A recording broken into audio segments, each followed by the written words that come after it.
बड़ी खबर आपको बता दें, इस्लामाबाद में शांति समझौते के लिए तैयारियां तेज हो गई हैं। शुक्रवार तक बुकिंग नहीं लेंगे सेरेना मैरियट होटल। मेहमानों को निकाला जा रहा है। शुक्रवार से पहले अमेरिका ईरान की बैठक संभव है। इस्लामाबाद रेड जोन तक जाने वाली सड़क बंद कर दी गई है। नूर खान एयरबेस पर 2 अमेरिकी प्लेन्स पहुंचे भी हैं। चूंकि बड़े डेलीगेट्स इसमें शामिल होंगे अमेरिका की ओर से और ईरान की ओर से, और इसमें कोई सुरक्षा चूक ना रह जाए, इसके लिए होटल्स को खाली करवा दिया गया है। बुकिंग्स कैंसिल कर दी गई है। जिस होटल में ये मीटिंग होनी है उसे पूरी तरह से सैनिटाइज किया जा रहा है सिक्योरिटी के टर्म्स में।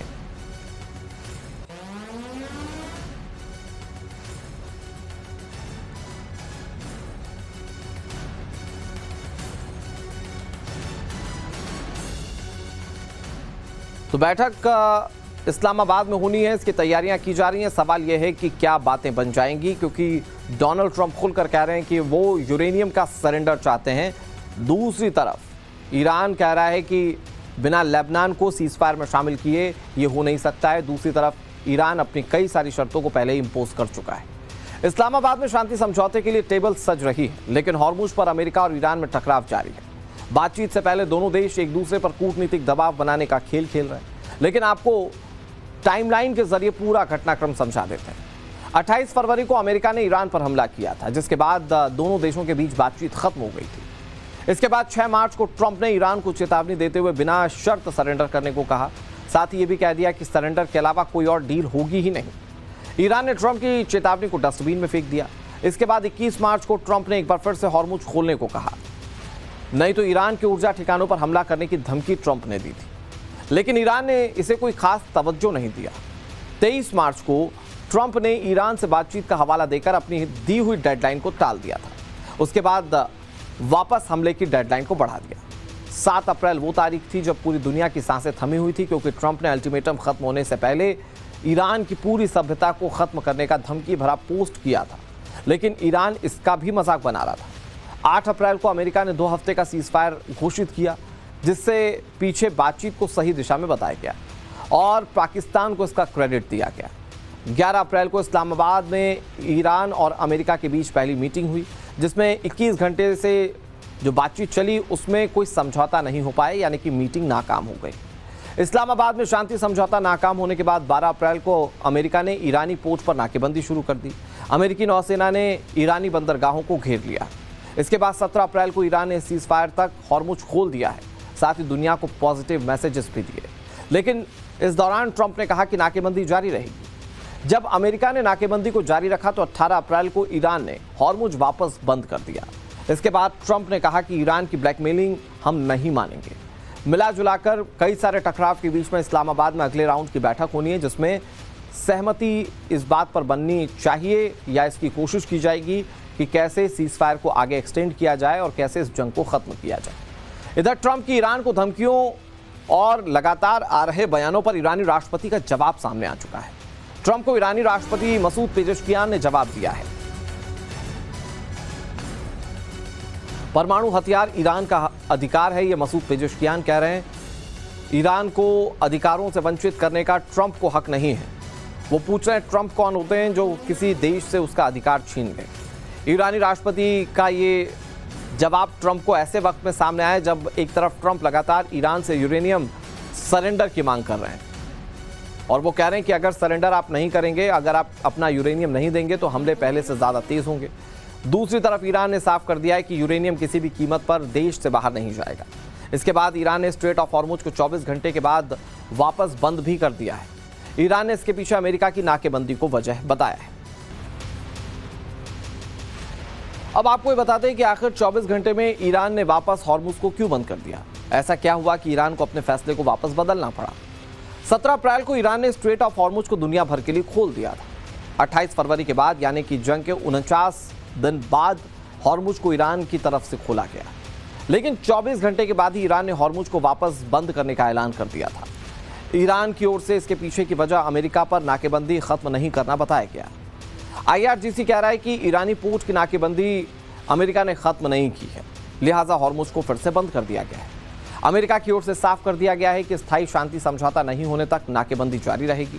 इसके बाद ईरान के सुप्रीम लीडर काउंसिल SNSC ने अमेरिकी नाकेबंदी को सीजफायर का उल्लंघन बताया। हॉर्मुज बंद होने के बाद शनिवार को हॉर्मुज से गुजरे जहाजों पर गोलीबारी की घटनाएं भी देखने को मिली थी। हॉर्मुज पर जहाजों के ऊपर हुए हमले के बाद IRGC ने इसे पुरानी स्थिति में बताया है। ईरान की ओर से साफ कर दिया गया है कि किसी भी व्यापारिक जहाज को हॉर्मुज से गुजरने की मंजूरी नहीं दी गई है। तो सवाल यही है कि इस्लामाबाद में जब बैठक होगी तो वहां पर कैसे डीलिंग होगी, जब दोनों देशों के अपने अपने पॉइंट्स हैं जिस पर वो अड़े हुए हैं। ईरानी आर्मी की ओर से ट्रंप को लेकर सख्त संदेश जारी किया गया है। इससे जुड़ी बड़ी खबर क्या है? हॉर्मुज को लेकर IRGC नेवी ने एक बड़ा और कड़ा संदेश दिया। ऑडियो मैसेज के जरिए यह संदेश दिया गया। वो कह रहे हैं हॉर्मुज बंद है, हमारे सुप्रीम लीडर के आदेश से ही खुलेगा। ट्रंप को मूर्ख बताते हुए कहा कि आपके ट्वीट से ये नहीं खुलेगा। अब आपको बताते हैं कि आखिर हॉर्मुज पर ईरान ने अचानक स्टैंड क्यों बदल लिया। पहले इसे खोला गया, लेकिन फिर इसके बाद ऐसे क्या हालात बन गए कि ईरान ने अपने कदम पीछे खींच लिया। मैं आपको समझाता हूं। हॉर्मुज नहीं खोलने को लेकर शांति समझौता अटका हुआ था। इस्लामाबाद समझौता हॉर्मुज की बात पर ही नाकाम हुआ। ईरान ने हॉर्मुज खोलने को लेकर शर्त रखी थी कि लेबनान में सीजफायर हो जाए। ईरान की शर्त के मुताबिक लेबनान में सीजफायर की शर्त पर ही हॉर्मुज खोला जाएगा। 16 अप्रैल को इजराइल लेबनान के बीच समझौता हुआ।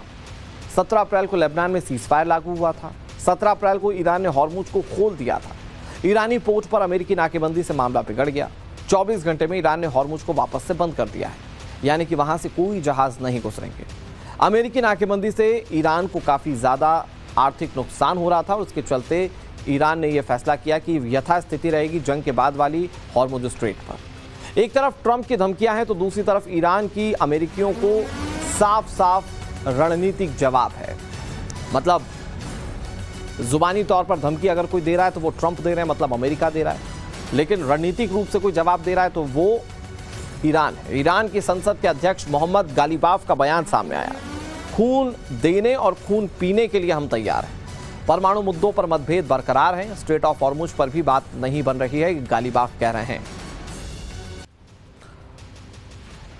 दरअसल इस जंग में हॉर्मुज एक शतरंज की बिसात की तरह बन चुका है और अमेरिका ईरान दोनों ही मिलकर इस बिसात पर अपने रणनीतिक दांव खेल रहे हैं। दोनों की रणनीतिक मायने क्या है मैं आपको समझाता हूं। पहले अमेरिका की रणनीति को समझिए।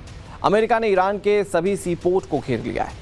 दक्षिण सीपोर्ट की नौसैनिक नाकेबंदी कर दी गई। ईरान को हर दिन अरबों का नुकसान होने लगा है। करीब 3300 करोड़ रुपए का हर दिन नुकसान हो रहा है। नाकेबंदी से ईरानी क्रूड ऑयल निर्यात नहीं हो पा रहा है। 26 अप्रैल तक नाकेबंदी रही तो ईरान को काफी नुकसान होगा। ऑयल ओवरफ्लो से ईरानी तेल कुओं को भी नुकसान होगा।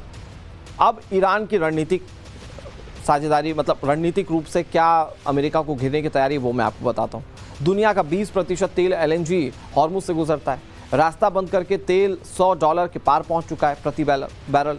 वैश्विक शेयर बाजार में गिरावट है, महंगाई बढ़ गई है। हॉर्मुज बंद होने से दूसरे खाड़ी देशों का तेल रुक गया। हॉर्मुज बंदी से अमेरिका पर भी आर्थिक दबाव बढ़ गया है और इसके चलते ये दोनों रणनीतियों के साथ एक दूसरे पर हमले कर रहे हैं। और एक तरफ हॉर्मुज बंद है तो दूसरी तरफ हूती विद्रोहियों ने अमेरिका और यूरोप को धमकी दे दी है। इससे जुड़ी बड़ी खबर